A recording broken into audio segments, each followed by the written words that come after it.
that's an alcove, and there's a closet space right here. Then here you have the kitchen, microwave, a dishwasher.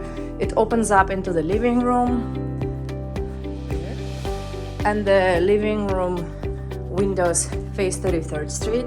So we're right here, that's 33rd. We have a side window as well. And now I'll take you to the bedroom. Here you see washer and dryer. The bathroom is pretty spacious. We have like 3 medicine cabinets, and then a bedroom.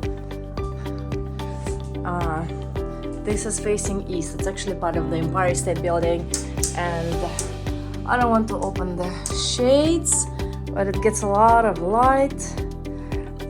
Here's another closet. So yeah, you have good amount of space to share.